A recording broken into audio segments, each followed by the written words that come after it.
Son las 6:58. Buenos días, dominicanos, dominicanas, ciudadanos y ciudadanas del mundo. Julio Martínez Pozo. Los comentarios de los temas más importantes en el programa de mayor influencia de la radio y la televisión nacionales.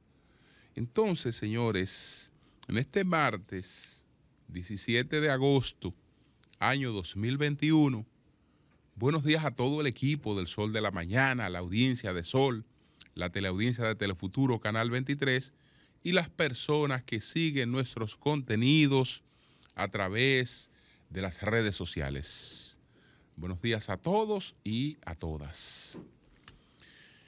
Entonces, en el día de hoy, nosotros nos referimos a Francisco Pagán con condena previa en condiciones muy delicadas de salud. Condenado a muerte por una investigación. Está Francisco Pagán. Y de eso hay plena conciencia en todo lo que motivaron esa situación. Entonces, bueno, aprovecho para hablar un poco de la judicialización de la política a propósito de mi columna del pasado domingo. Y hay una situación que debo poner en la palestra para que entonces se pueda debatir adecuadamente. Señores, hay una crisis en la justicia dominicana.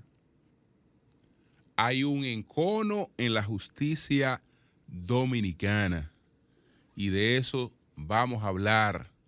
Hay mucha inconformidad por situaciones que vulneran la Constitución y la vamos a explicar un poco más adelante. Y ojalá que entonces después tanto el vocero del Consejo del Poder Judicial como la representación legal de un grupo bastante amplio de jueces puedan exponer cada uno sus argumentos. Pero hay una crisis en la justicia dominicana y la vamos a explicar un poco más adelante.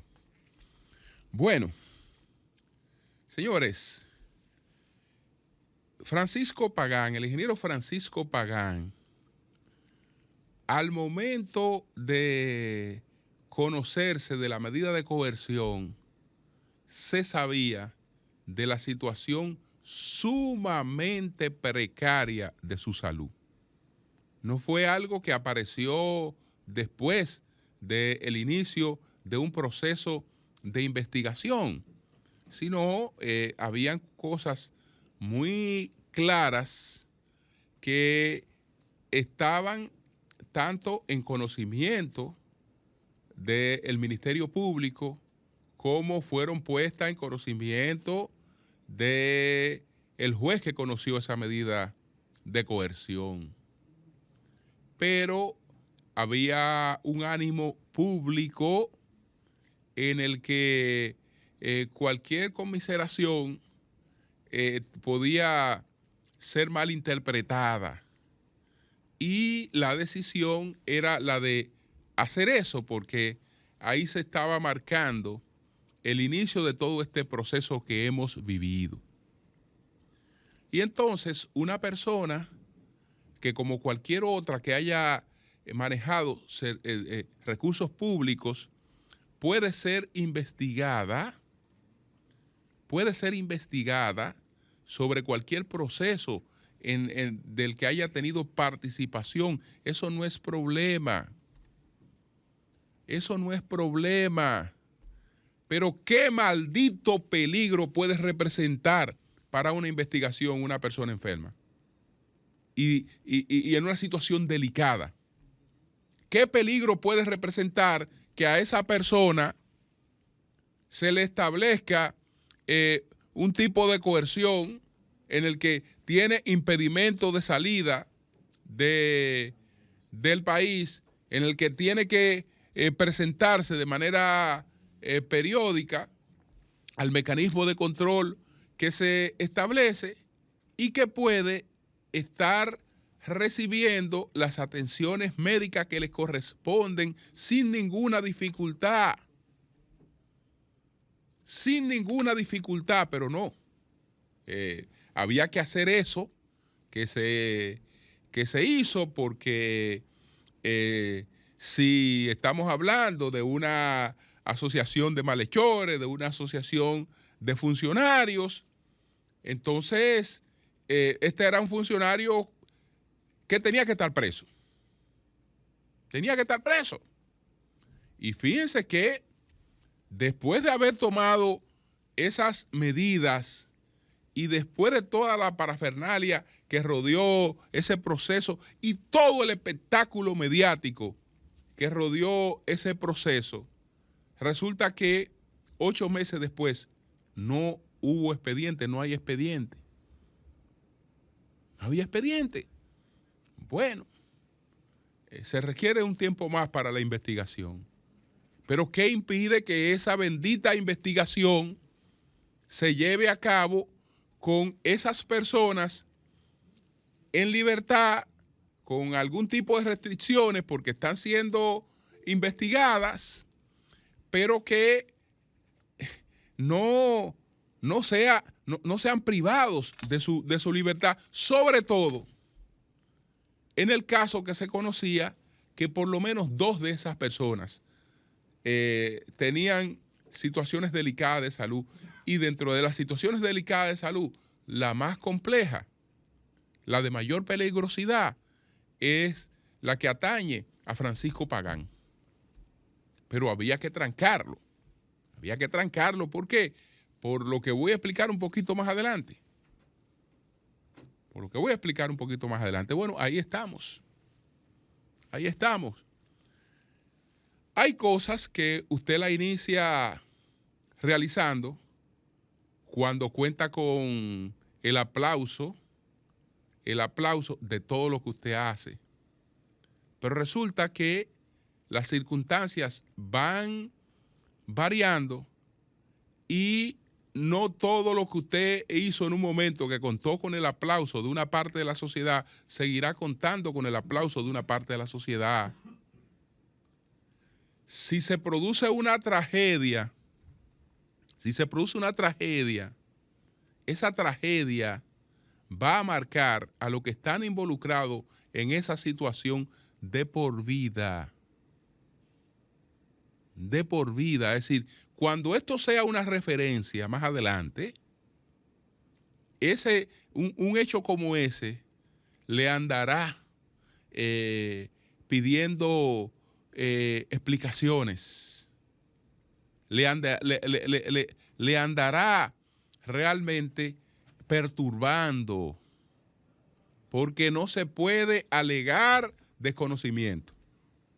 Se puede alegar desconocimiento, que mira, complacemos más a la gente, que la gente dice que aquí todo el que va a la justicia se enferma y que entonces se tiene condescendencia, y la gente no quiere condescendencia. La gente lo que quiere es que todo el mundo esté trancado.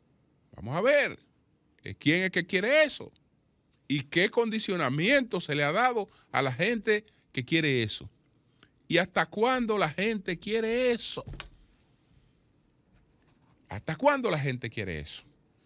Entonces, ¿quiénes son los responsables de cualquier cosa que ocurra con Pagán? Lo que de manera implacable, lo que sin ningún tipo de empatía ni de sensibilidad,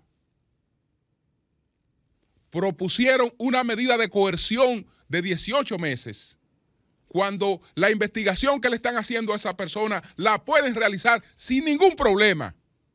Sin ningún problema pueden realizar la investigación que se está llevando a cabo con esa persona sin haber cometido ese exceso. Entonces ya veremos posteriormente las consecuencias de eso. Como este tema es conexo, como este tema es conexo, a propósito del primer año del presidente Luis Abinader, escribí una columna y en la columna uno tiene que resumir las ideas. Hay que resumir las ideas. Y entonces tengo una focalización política del primer año, lo que no es nada malo, porque todos los hechos históricos fueron primero acontecimientos y hechos políticos. Entonces los hechos políticos que van adquiriendo mayor trascendencia en el tiempo se convierten en hechos históricos. Pero no hay ningún hecho histórico que previamente no haya sido político. Y entonces, desde el punto de vista político, le doy un enfoque a ese primer año y dónde estuvo el punto de inflexión que nos ha llevado a extremos como ese, de tener una persona gravemente enferma, con una medida de coerción de 18 meses, con una condena anticipada de 18 meses, sin la menor necesidad. Abusiva totalmente. Abusiva totalmente. Entonces, vamos a ver lo que planteamos aquí. Lo hice en un comentario más amplio, pero aquí está sucinto. En mi columna de este domingo, sobre este primer año de gobierno, del punto de vista político. Entonces, digo lo siguiente en este artículo. El punto de inflexión del gobierno del presidente Luis Abinader en su primer año lo marcó la introducción subrepticia de un paquete de reforma fiscal que exacerbó los ánimos de la población con una administración que no completaba los 2 meses. Y el mandatario reaccionó sacudiéndose de la adversidad con el retiro de las pretensiones impositivas y tratando de trasladar la molestia popular contra el partido que recién había desplazado del poder. Sin ahorro de acrimonia, el mensaje que dirigió a la población para retirar las pretensiones impositivas lo empleó para acusar al Partido de Liberación Dominicana de instaurar un régimen político dedicado a la corrupción y a la impunidad. Y arremetió como un presidente no lo había hecho nunca contra la Cámara de Cuentas, sin reparar en su condición de suprapoder cuyas atribuciones constitucionales han de ser resguardadas. Entonces cito lo que el presidente dijo en esos momentos, un fragmento. Dijo el presidente lo siguiente: el país no olvida que durante muchos años el gobierno fue instrumento de una corporación partidaria dedicada a convertir el patrimonio público en patrimonio privado. Dijo también lo siguiente el presidente Abinader: esta Cámara de Cuentas responde a los intereses del PLD. Esta Cámara de Cuentas es parte del blindaje y sus miembros ya deben haber renunciado. Eso dijo el presidente Abinader. Entonces, en mi artículo digo lo siguiente: entre el rostro afable y bonachón del hombre que un mes atrás había visitado a sus adversarios políticos, solicitándoles colaboración para combatir la pandemia y salvar el año escolar, y el ser enojado que habló el 9 de octubre, había un cambio del cielo a la tierra. Eso marcó el principal accionar del gobierno frente a una población a la que siempre le entretiene el circo y la venganza. pero que como pudo probarlo amargamente Robespierre, si paralelamente no contiene pan y prosperidad, se revierte sin piedad contra sus propiciadores. Ahí estoy recordando lo que ocurre después de la Revolución Francesa, con toda esa etapa de terror que se vivió, donde la respuesta fue, desde luego, la guillotina. Y fue una respuesta popular que después se revirtió contra sus auspiciadores. Y los guillotinantes o los guilloteros terminaron guillotinados también. Entonces,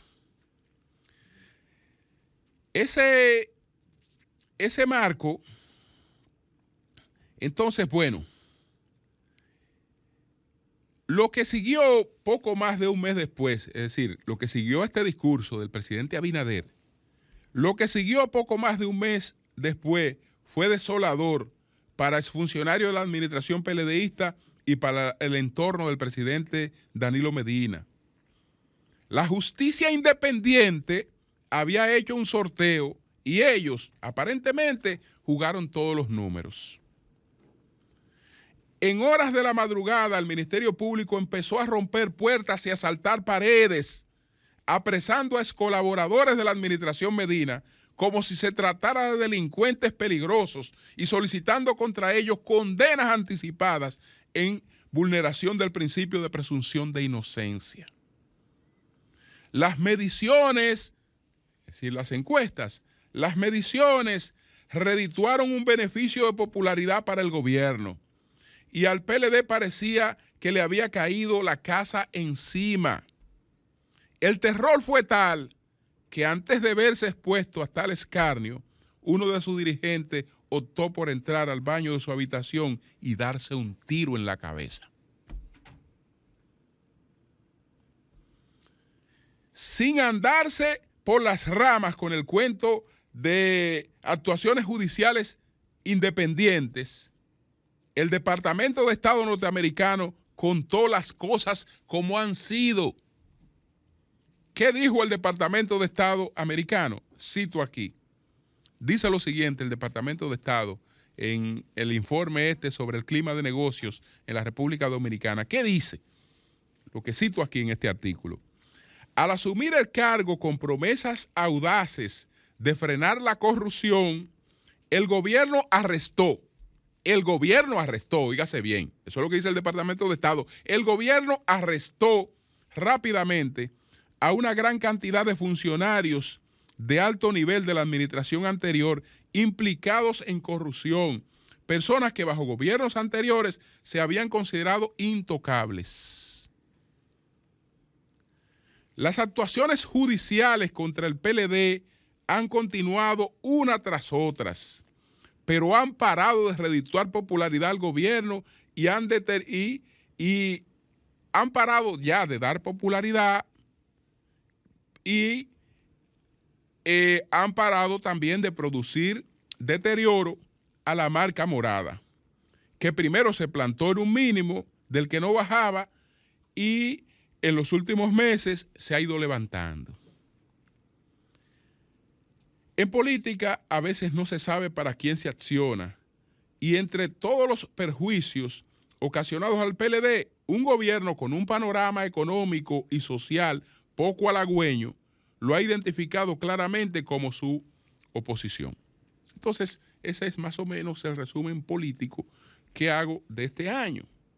Es decir, el hecho de que a los genios que están en la política económica del gobierno se le ocurriera llevar por debajo de la mesa una reforma fiscal en la que planteaban unos impuestos y eso alborotó la población, produjo un cambio en la que parecía que iba a ser la línea del presidente, por lo menos en una etapa. Y esa parecía que iba a haber la línea porque nadie visita al otro en su casa y le va a pedir colaboración y va a hablar con él afablemente para una semana después decirle ladrón. Es decir, él no tenía planes de decirle ladrón por lo menos tan rápidamente. Porque él es una persona coherente, en plena lucidez. Es que una gente, si yo sé que voy a tener ese conflicto, ¿y cómo yo cojo para la casa de esa gente? No, espérate, yo ahí no voy porque vamos a tener problemas. No, eso no estaba previsto, por lo menos en lo inmediato.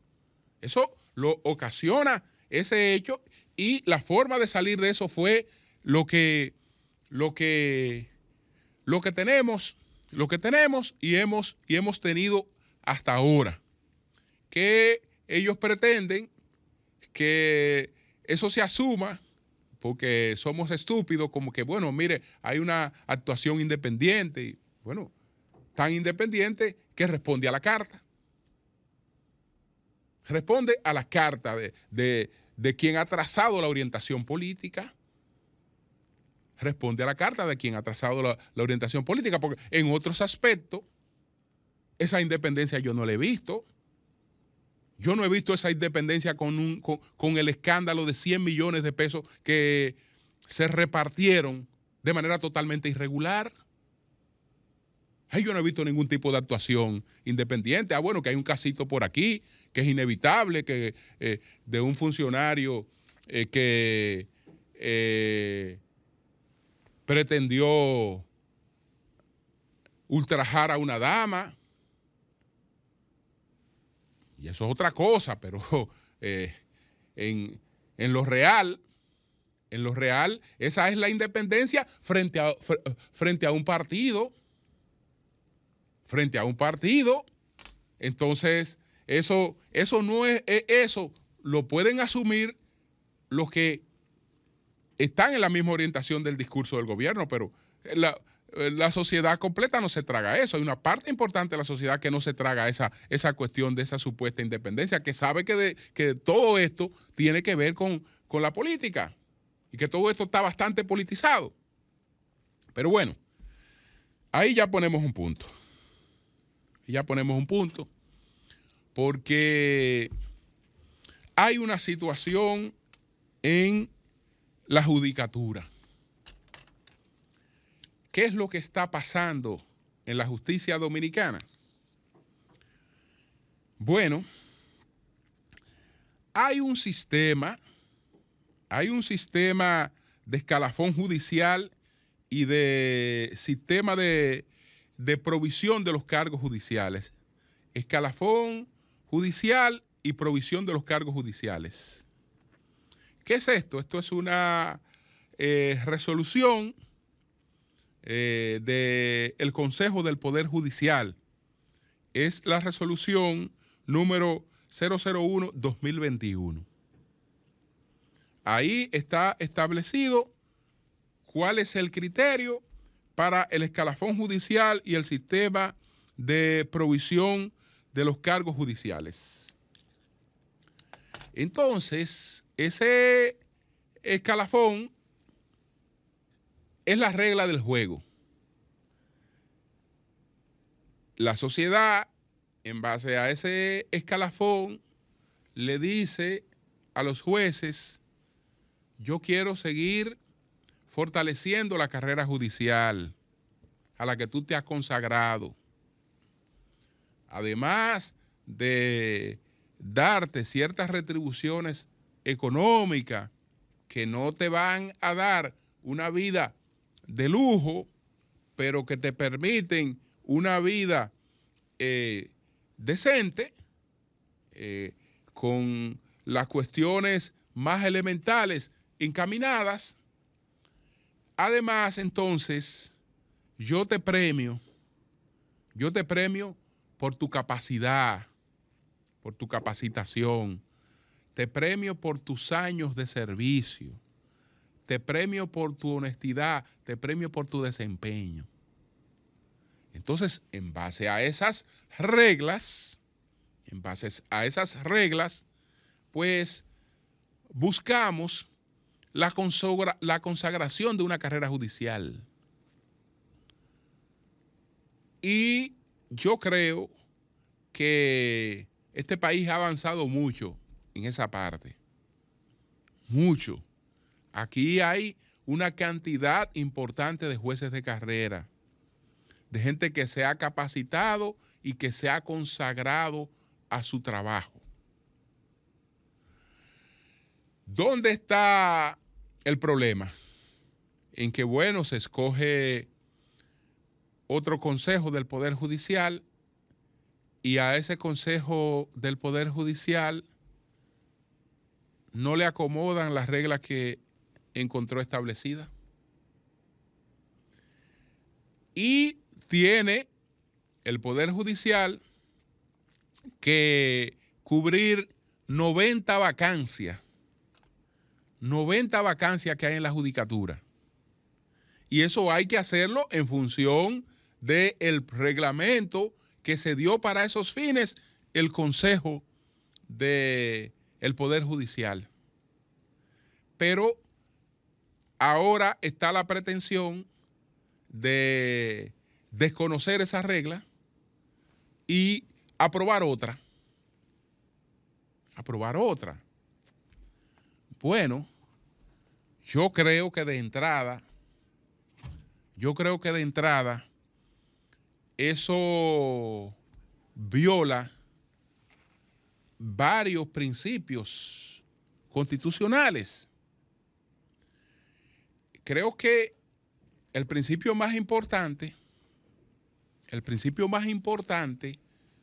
de la Constitución se llama la supremacía. Eso es lo más importante que tiene una Constitución, que algunos le llaman Carta Magna, pero Carta Magna solo la tiene Inglaterra, que es un documento viejísimo, antiguo, y se homologa y se le llama Carta Magna. Pero bueno, la Constitución, su carácter más importante es el de la supremacía. Eso no es otra cosa que lo que nos indica que tenemos un documento fundamental y a ese documento tiene que estar atado todo lo demás que se haga en el orden legal, en el orden jurídico. Es decir, las leyes, los reglamentos, todos tienen que estar sujetos a la supremacía constitucional. Después del principio de la supremacía constitucional, hay un principio que es el de la irretroactividad de las leyes. En nuestra Constitución debe ser el artículo 110. Ese principio establece que solo se legisla para el porvenir. Pero cuando estamos hablando de legislación, no estamos hablando solo de lo que hacen los diputados y los senadores. Estamos hablando de todo lo que se resoluta. Estamos hablando de un decreto que no está por encima de una ley. Estamos hablando de reglas, de disposiciones, de resoluciones, de lo que sea. Nada que se haga puede afectar derechos adquiridos. Nada que se haga. Y si eso se desconoce en el Poder Judicial, imagínese usted, si tenemos un Poder Judicial que el ejemplo que le da a la sociedad es levantarse contra la Constitución, contra la supremacía de la Constitución y incurrir en este tipo de cosas, pues yo creo que ahí tomamos una senda equivocada. Tomamos una senda realmente equivocada. Entonces, por eso es que este asunto, este conflicto, ha llegado ahora al Tribunal Superior Administrativo. ¿Por qué? Porque hay una cantidad inmensa de jueces. Estamos hablando por una parte de más de 100 jueces, y de varios gremios, etcétera. Entonces, ellos han llevado un recurso cautelar ante el Tribunal Superior Administrativo en el que están planteando que se detenga esto que pretende hacer el Consejo del Poder Judicial, porque el Consejo del Poder Judicial ahora ha anulado esta resolución. Es decir, mira, esta fue la regla de juego que yo encontré. No me gusta o la quiero perfeccionar, pero la medida que ellos están tomando no la perfecciona. Pero bueno, vamos a suponerle buenas intenciones. Yo quiero perfeccionar esto. Sí, perfeccioname lo que a ti te dé la gana. Pero la Constitución te establece claro cómo tú lo puedes perfeccionar y la ley te establece claro cómo tú lo puedes perfeccionar. Ya nada que tú vayas a hacer puede afectar derechos adquiridos en función de esas reglas que tú encontraste ahí. Y que tiene que estar vigente por lo menos durante un año. No me da la gana de que las 90 vacantes se van a llenar en función de esas reglas, sino que anulo estas reglas y ahora estoy convocando a consultas públicas para establecer unas reglas nuevas.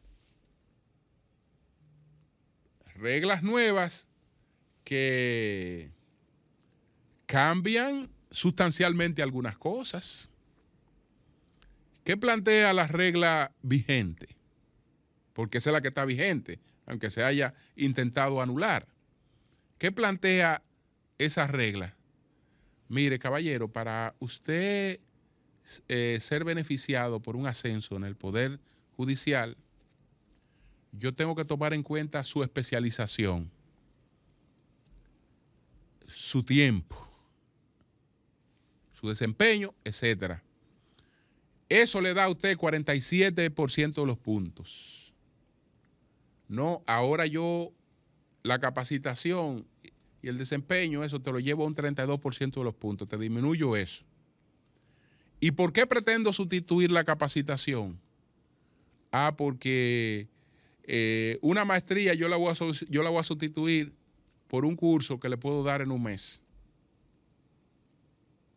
Entonces, ¿eso es avance o retroceso? Eso es retroceso. Eso es retroceso. Entonces, vamos a ver algunas de las cosas que plantean en este recurso cautelar. Bueno, entre otras cosas, los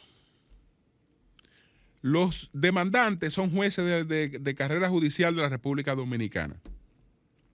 Los citados servidores judiciales siempre han estado interesados en el fortalecimiento de la carrera judicial, pues consideran que el desarrollo y crecimiento de esta es fundamental para que sea impartida una buena y sana administración de justicia.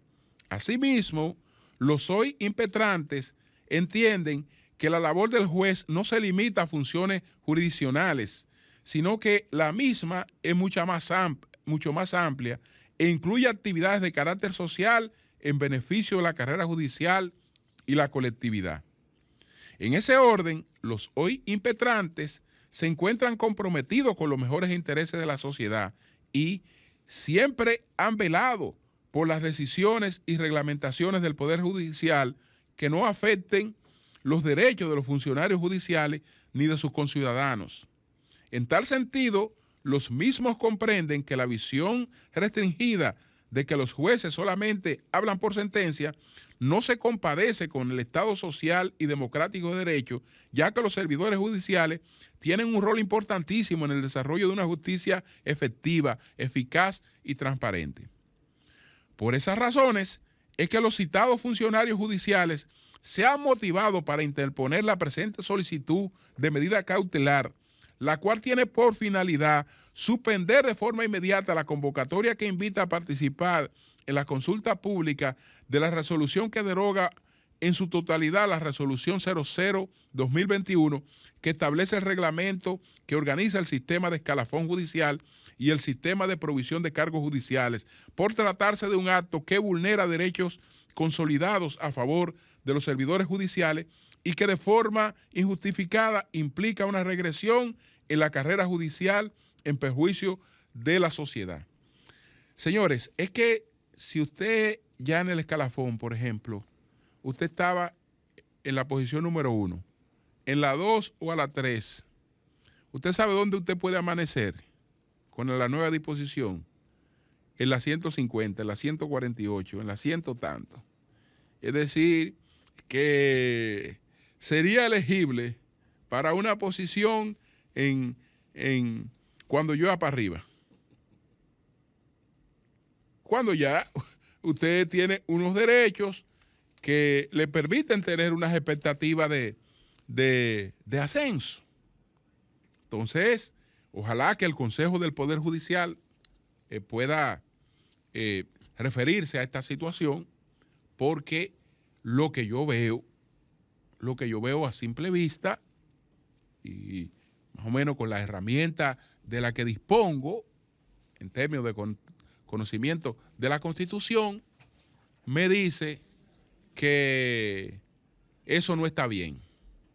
Me dice que eso no está bien y que tener un ejemplo así desde la justicia, yo creo que es un daño a la institucionalidad de todo el país, de todo nuestro sistema. Cambio y fuera. El sol de la